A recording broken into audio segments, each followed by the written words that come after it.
We're back again with Erika Brown. She's the publisher and editor of the Manchester Cricket. How you doing, Erika? Hey there, Corey. Hey, Heather. How are you? Hi, Erika. Great. Great to see you guys. Okay. Well, give us the Skinny by the Sea. Is that the new segment? Is that what it's Yeah. called now? The Skinny by the Sea? Yeah. I love it. Well, there's a lot of stuff going on. We have a really sort of jam-packed paper today, hot off the presses. One of the things we talked about last week was the help that local municipalities are starting to kind of move into formation on to help the local businesses, because that's sort of the other shoe that's dropping. And it's really interesting. Manchester started talking about this about 6 weeks ago in the Board of Selectmen's meetings. And it was interesting. There was this, it wasn't a lack of interest in doing something. It was a lack of understanding of A, what the impact was, and B, how can they help? What role will the state take? What role will federal resources take? And then therefore, what can municipalities do that is meaningful and actually would make a difference? I also think that tied into that is sort of an issue of what's legal.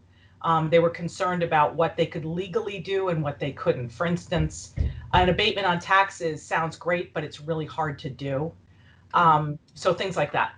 So Manchester started talking about it about 6 weeks ago, and then last week, I think we sort of teased it that they were starting to get into action. And what's happened is that, first of all, the state Manchester is going to put out a survey, and they already have been connecting with chamber members that are local to Manchester to try to reach out one-on-one. I think the tools they're looking at are things like water abatements. I know that doesn't sound, the fees on water doesn't sound like it's big, but it actually does make quite a difference. It can be very expensive. And they're also looking at regulatory easing and things like that. I think the idea is, as I was talking to everyone, was that if this federal programs, the CARES Act programs, SBA, things like that, and then state programs, which are sort of TBD and coming through, if those are the bricks, what's the mortar between the bricks? And the mortar is maybe what the towns will be able to do. I know that Essex, it was interesting, last week, they, about a year ago, it was about a year ago, they initiated a grant-funded program to look into economic development issues for the town. And they really came out of the gate this past winter, really, sort of January timeframe, where they really talked about economic development for the town and looking at the fundamental issues that Essex has. And it was really interesting. In the beginning, it was a conversation about housing mixes and whether or not the housing matches the demographics, because Essex has a real problem that is, number one, it's getting older, which every town has that issue in Massachusetts. But it's also growing dramatically, 20% growth in the last 3 or 4 years across the board. That's a massive growth.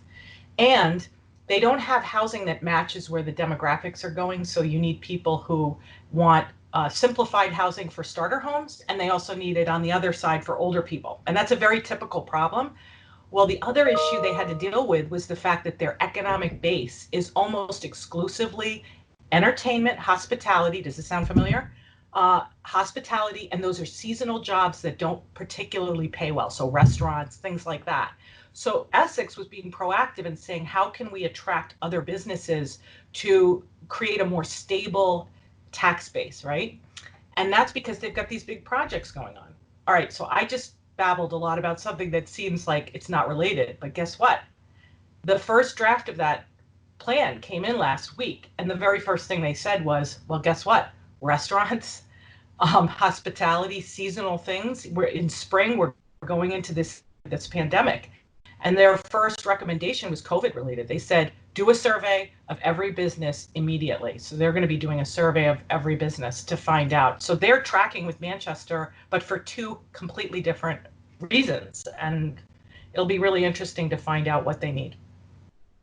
Did I say too much? No. Erika, can I just ask, would any of these merchants or businesses in Manchester be eligible for that renters relief?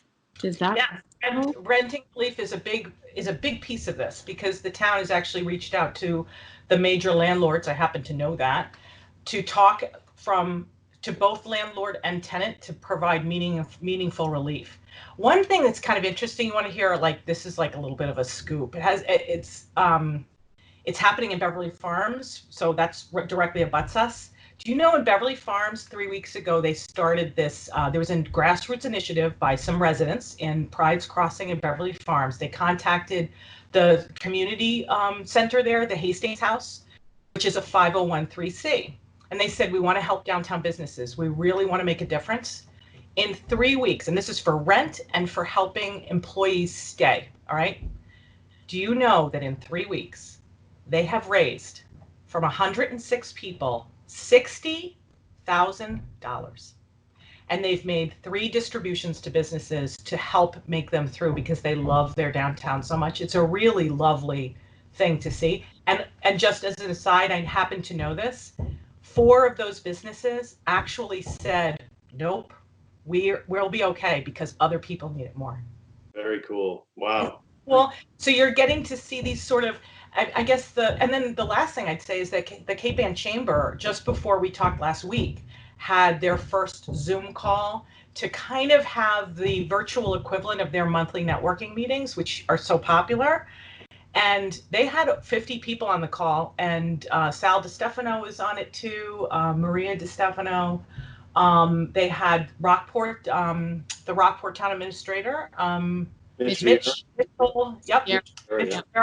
Mitch Vieira, Greg Fetterspiel was on, and everyone came together to sort of talk about what are their issues. So from the chamber to municipalities, and then Beverly Farms is an example of a grassroots effort, but it's still local to local, which Right. is really nice to see. So we'll see how that works out. I mean, it's just the beginning. This thing is going to have to play itself out. And by the way, I mean, we've applied for the CARES Act things. I don't know if you guys have. I don't know if 1623 has. But I mean, I think everyone has gone through sort of their PPP submissions and the disaster relief. I've actually been on the phone interviewing the SBA in Washington, actually. I wanted to talk to them because the local people can't talk as much. And I'll tell you something, in the beginning of all this, everyone said, well, you know, we're going to put in our applications, and in 36 hours, we'll be getting some tangible relief. You know, that was the beginning. That was 3 weeks ago.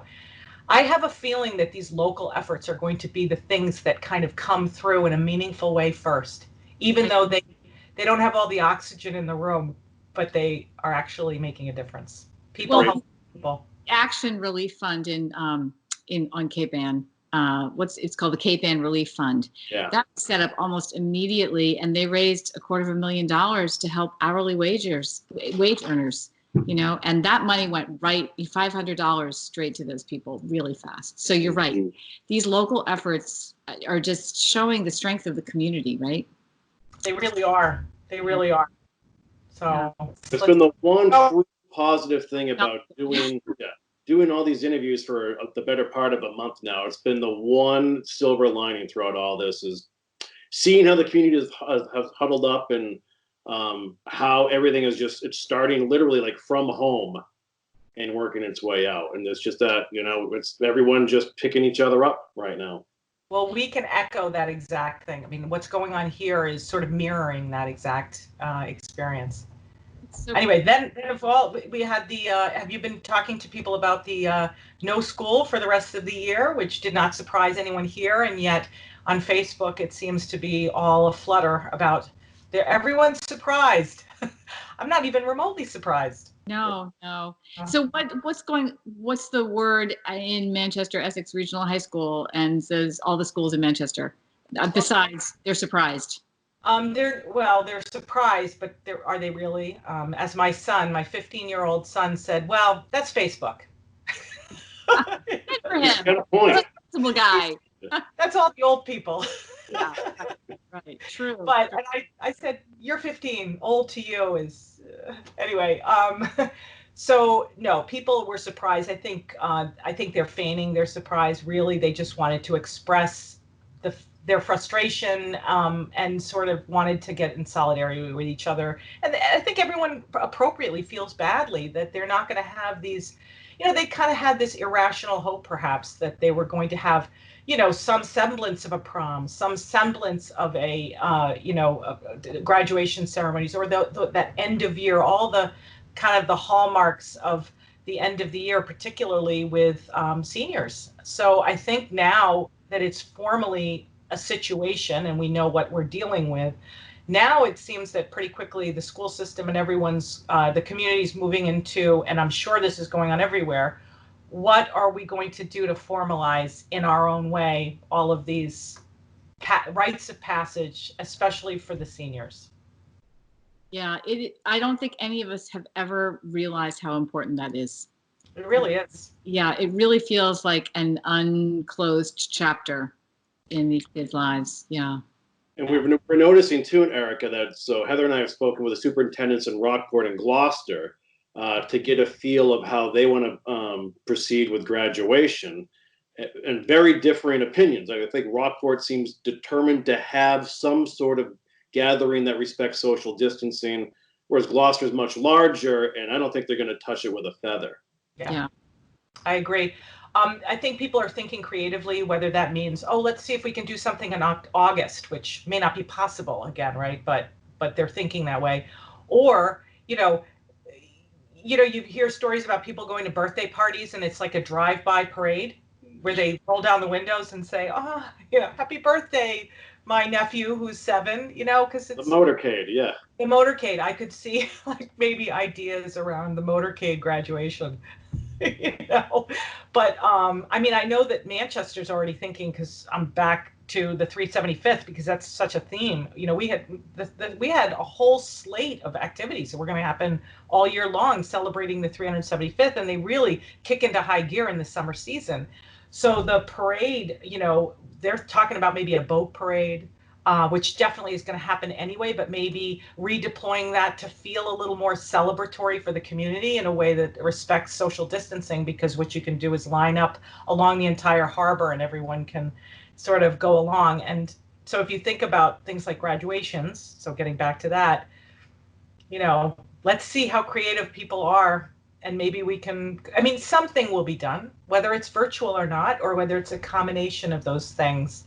We'll see. But the truth is that this class has been marked by this, for sure. This whole set of kids that have been through this together, this is their life now. This is going to be something they remember forever. Well, everyone's going to remember the class of 20. And then I think from not to turn things or pivot here a bit, but I think the concern is the class of 21. And it's those juniors who, SATs get screwed up and college applications are screwy now, and what happens about next fall. So anyway, that's something we'll definitely be following up with in the weeks ahead. Yeah. Well, we have good news. The Board of Health meeting this morning, I won't open up yet another thing to talk about, but I love that. Briefly, the Board of Health meeting, which the Manchester Board of Health meets every Thursday morning, so 8:30. I was there this morning on Zoom, and basically the news is coming through it's very encouraging in little teeny ways. Massachusetts is doing some really interesting things. They have a very, very strong kind of push, formalized push to do a lot of tracking, sort of, tracking town by town they're going to have a town by town program. They want to formalize it by April 30th. And so the idea of being able to trace and track, test, and then also MIT has a program that they're doing that Massachusetts with municipalities across the state, and Manchester applied for it and is in line for the next round because they've got 100 municipalities doing this. And what they're doing is they're testing wastewater from each municipality to look for trace breakdown of the virus. And that's actually targeting not asymptomatic. They want to get their handle around numbers that are symptomatic and positive, like in, Essex today is 13, Manchester's 12. Perhaps I should have mentioned that in the beginning, but that's the formalized number. Well, this program is about building in research about asymptomatic, and then taking that into I believe, an eye towards herd immunity, and which is where this all has to go, right? We're all going towards something that's going to feel like herd immunity and massive testing. And that's going to be the two factors that will get us back to normal, whatever that is, quickly. Was this announced in the Board of Health meeting, this Massachusetts initiative? It was announced, well, I don't know if announced, but it was addressed as part of the agenda because Deb Bradley, who is the physician who is on the Board of Health, has taken the lead in researching it and then on behalf of the town, submitting the town to be a candidate for this. And we were not able to get into it. So, but we're actually sort of learned a lot about it and then said we'd like to be in the queue. And so we're going to volunteer. And it involves the municipalities have to pay a very nominal fee for testing, but all the research is free and you get all the data, which is great. And the testing is like once a week and it's $120 to the municipalities. So it's really, that's it. One test once a week, $120 is the only cost to the town. And yet you get all this insight and research. But I think the point really is that, isn't it interesting that at the state level, you have these pretty interesting, and to be honest with you, the contact tracing, and I'm using the wrong term for it, but that program is, I think Massachusetts is the first in the nation. And I think New York and Governor Cuomo is actually following up on Governor Baker's lead for that, apparently. And that's what I learned in the meeting today. So, and that's all I know, but it's pretty good, right? Yeah. Very good. We have that too, that Massachusetts is, actually Bruce Tarr mentioned that they are taking the lead on the tracking and tracing. Yeah. By the way, Deb Bradley delivered my baby almost exactly 22 years ago today. So, gotta mention that. Oh, it's all interconnected. It's all a little community, right? Yeah. Well, thanks again for checking in, Erika. We love chatting with you, and it feels like hopefully we're starting to turn a corner here. Listen, from your mouth to God's ears. Upwards and upwards, hopefully, right? So, all right. With Corey. All right. All right, guys. Good to see you. Bye. Take care, Erika. Bye-bye.